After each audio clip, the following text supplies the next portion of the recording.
Bum chick bum bum bum chick bum.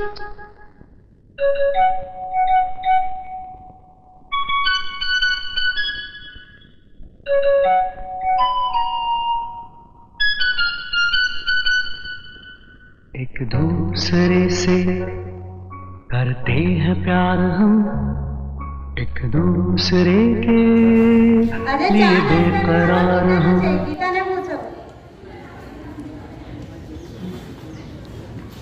મને ખબર જ છે કે ચા નાસ્તાનો વારો મારો છે અને હું બનાવું છું. તારી વારી હતી એટલે મેં તને કીધું. હા, પણ મને ખબર છે હું બનાવું જ છું.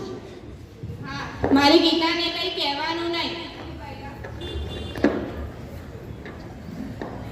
એ ભાઈલા, તું તો બંધ જ રહે. તમે મોટા છો તેથી હું તમને કંઈ કહેતો નથી, તો મારી ગીતાને પણ તમારે કંઈ નહીં કહેવાનું. કેમ, તારી પત્ની ક્યાંયની રાણી છે અને આપણા ઘરમાં જે કંઈ પણ ઝઘડા થાય છે તે તારી પત્નીના કારણે જ થાય છે.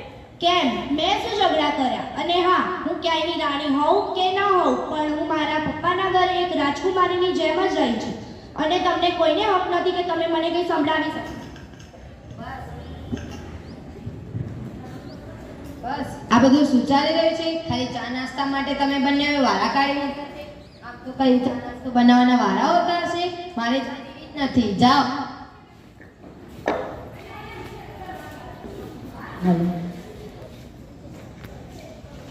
અરે, આ મારા ઘરમાં શું ચાલી રહ્યું છે? બે વહુઓ ચા નાસ્તા માટે બાજી છે. બે વહુના કારણે મારા બે દીકરા એકબીજા સાથે લડે છે. આ શું ચાલી રહ્યું છે? કેટલા ઝઘડા થઈ રહ્યા છે? અરે સવિતા, તારા ગયા પછી તો હું આ ઘરને સંભાળી જ ના શક્યો. હવે આ ઝઘડાનો ચોક્કસ નિર્ણય મારે લાવવો જ પડશે.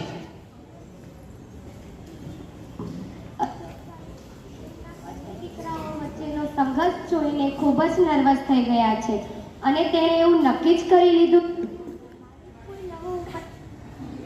શોધવો પડશે. તો હવે અશોકભાઈ શું કરશે? ચાલો આપણે સાથે જોઈએ.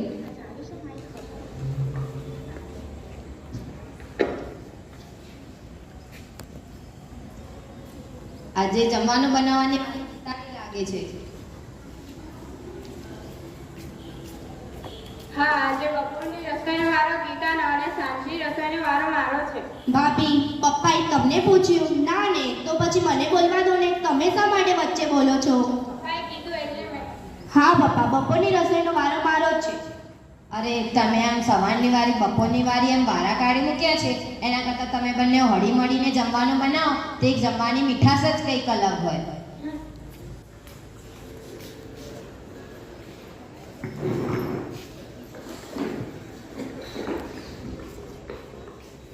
વિજય, પેલી દુકાન લેવાનું હતું એનું શું થયું? હા વળી, લેવાની જ છે ને, એમાં શું? અડધા પૈસા હું આપીશ ને અડધા પૈસા વિવેકભાઈ ભરશે. એ આ તું શું બોલે છે? કેમ, તે દુકાન કેટલાની છે વળી? કઈ વધારે નહીં, 25 લાખની જ છે. એમાં 12.5 લાખ રૂપિયા હું ભરીશ, 12.5 લાખ રૂપિયા વિવેકભાઈ ભરશે. 12.5 લાખ રૂપિયા છે ને? મારી ગીતાને પાર્લર બનાવવાનું છે. આ તો હું શું કામ પૈસા ભરું? એ અમારે નથી જોવાનું, ઓકે? એ બધો તમારો પ્રોબ્લેમ.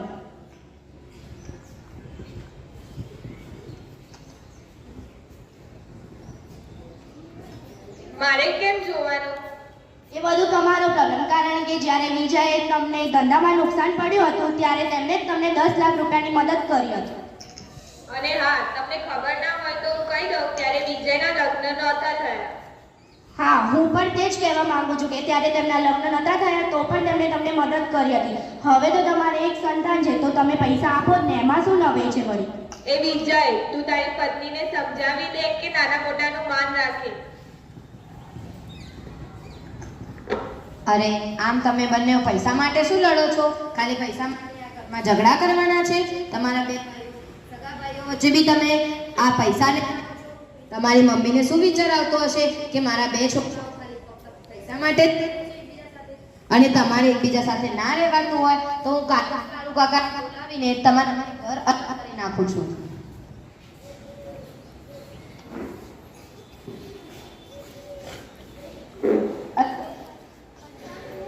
લઈ જ લીધો લાગે છે. નક્કી કરી લીધું છે.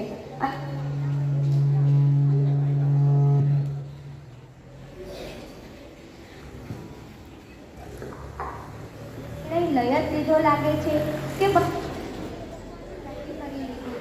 અને ગામના વડીલ મિત્ર કાળો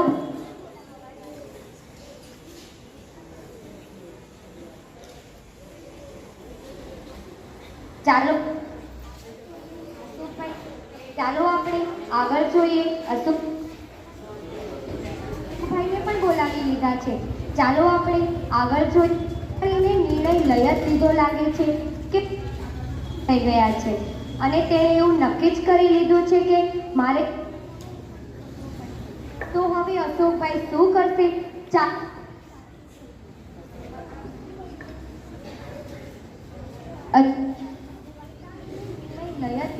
પણ બોલાવી લીધા.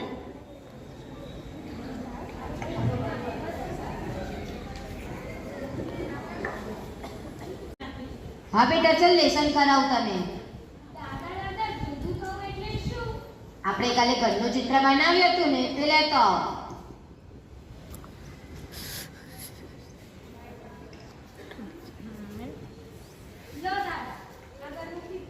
લા દેખ બેટા, આ ઘરના કેવા બે ભાગ પડી ગયા. આનો મતલબ અલગ થયો. જો આપણા ઘરના બે ભાગ પડશે તો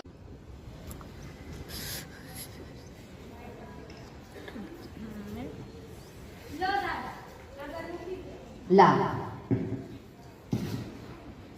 દેખ બેટા, આ ઘરના કેવા બે ભાગ પડી ગયા. આનો મતલબ અલગ થયો. જો આપણા ઘરના બે ભાગ પડશે તો કાં તો આ ઘરમાં તારા પપ્પા રહેશે, કાં તો તારા કાકા.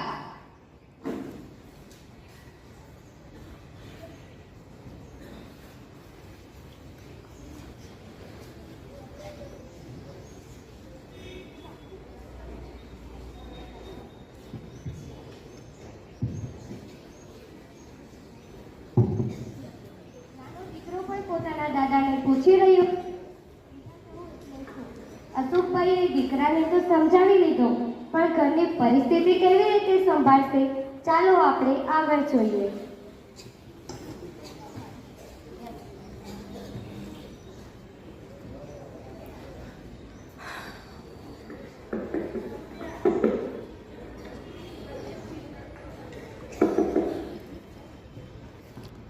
કેમ છો અશોકભાઈ?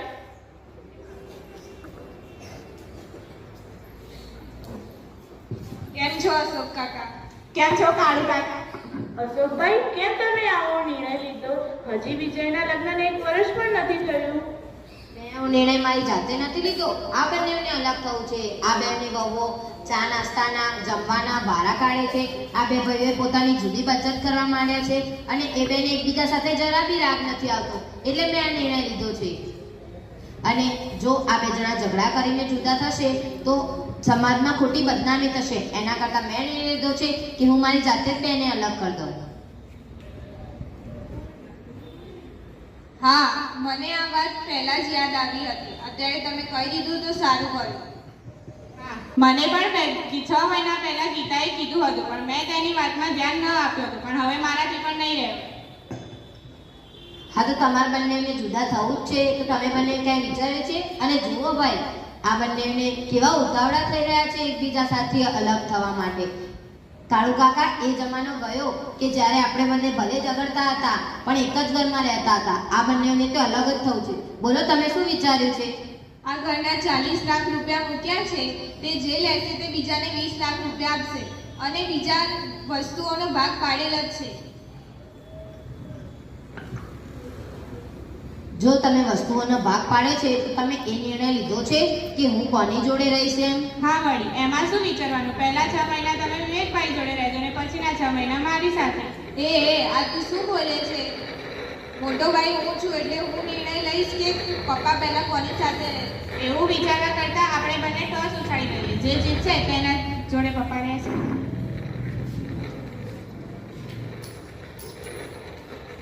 યસ, હું જીતી ગયો એટલે હું નિર્ણય લઈશ કે પપ્પા પહેલા કોની સાથે રહેશે.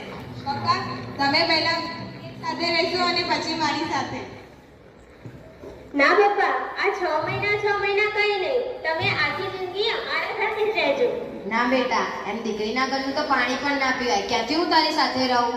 હા હા પપ્પા, ચલો તમારી અમારી સાથે. મારી પાસે બાળપણથી જ માતા પિતાનો છાળ નથી. મને પણ એક વડીલની છત્રછાયા મળશે. હવે એવું તો કઈ ના હોય પપ્પા કે દીકરીના ઘરનું પાણી પણ ન પીવાય. હા પપ્પા, તમે મને તમારો દીકરો સમજી લો, પછી તો આવી શકશો ને.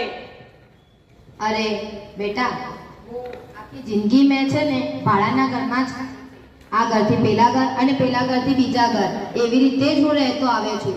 મેં મારી બચત કરીને આ ઘર મારા પૈસે લીધું છે, તેથી હું તો આ જ ઘરમાં રહીશ. આ બંનેને પોતાનો ઠેકાણો શોધવાનું. જો બેટા, પહેલા 6 મહિના તું મારા સાથે રહીશ, ત્યાં સુધી તું તારું ઠેકાણો શોધી લેજે. પછીના 6 મહિના તું મારી સાથે રહીશ અને પછી તું ત્યારે તારું ઠેકાણો શોધી લેજે. દાદા, પપ્પાને આવું હશે ત્યારે આવશે, પણ હું તો તમારી સાથે રાખશો ને? હા બેટા, તું તો મારી સાથે જ રહીશ.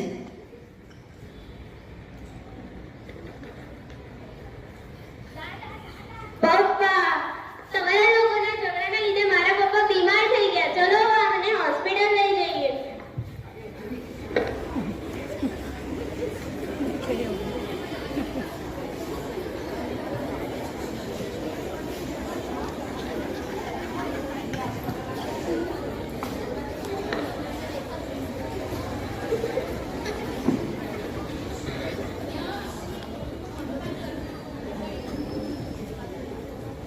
તમારે એમનું ધ્યાન ખૂબ જ રાખવું પડશે. તેમના પર ટેન્શન આવતા એમનું બ્લડ પ્રેશર વધી ગયું છે.